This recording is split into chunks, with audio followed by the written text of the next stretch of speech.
বাংলাদেশ মফস্বল সাংবাদিক ফোরামের বার্ষিক সম্মেলন 2025 অনুষ্ঠিত হয়েছে। সম্মেলনে আগামী 1 বছরের জন্য দৈনিক ইনকিলাব বরগুনা জেলা প্রতিনিধি জাহাঙ্গীর কবির মৃধা ও দৈনিক রূপালী বাংলাদেশ বরগুনা জেলা প্রতিনিধি তাপস মাহমুদ সাধারণ সম্পাদক নির্বাচিত হয়েছেন। জয়নাল আবেদিন রাজুর প্রতিবেদনে দেখুন বিস্তারিত। বরগুনা প্রেস ক্লাব মিলনায়তনে 8 এপ্রিল বেলা 3টায় বরগুনা জেলা মফস্বল ফোরামের সভাপতি জাকির হোসেন মিরাজের সভাপতিত্বে এই সম্মেলন অনুষ্ঠিত হয়।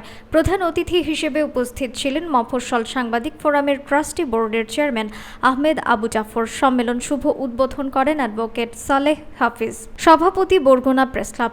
বিশেষ অতিথি ছিলেন আবু জাফর সালেহ, সাধারণ সম্পাদক আবু জাফর সালেহ।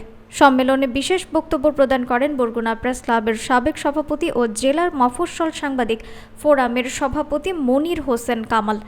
সম্মেলনে বরগুনা জেলা মফস্বল সাংবাদিক ফোরামের 71 সদস্য বিশিষ্ট কমিটি ঘোষণা করেন সাবেক জেলা কমিটির বরগুনা মফস্বল সাংবাদিক ফোরামের সিনিয়র সহ সভাপতি, বরগুনা প্রেস ক্লাবের সাবেক সাধারণ সম্পাদক জাফর হাওলাদার, সহসভাপতি ইত্তিজা হাসান মনির, এশিয়ান টেলিভিশনের জেলা প্রতিনিধি সাংগঠনিক সম্পাদক দৈনিক কালবেলা বরগুনা জেলা প্রতিনিধি আসাদুল হক সবুজ সহ দপ্তর সম্পাদক নির্বাচিত হন জয়নুল আবেদিন রাজু, চ্যানেল A1 বরগুনা জেলা প্রতিনিধি। জীবিকার মান উন্নয়নের জন্য লড়াই সংগ্রাম করে আসছেন সেই আমাদের শ্রদ্ধেয় বড় ভাই আহমেদ আবু জাফর আজকের এই সম্মেলনে প্রধান অতিথি হিসেবে আমাদের মাঝে উপস্থিত রয়েছেন বরগুনা প্রেস ক্লাবের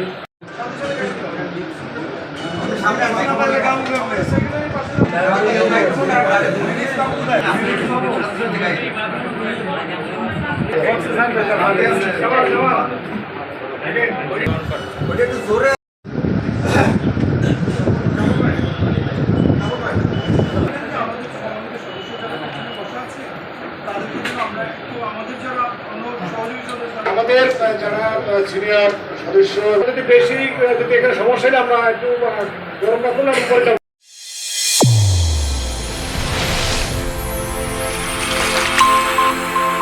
চ্যানেল A1 হৃদয়ের স্পন্দন।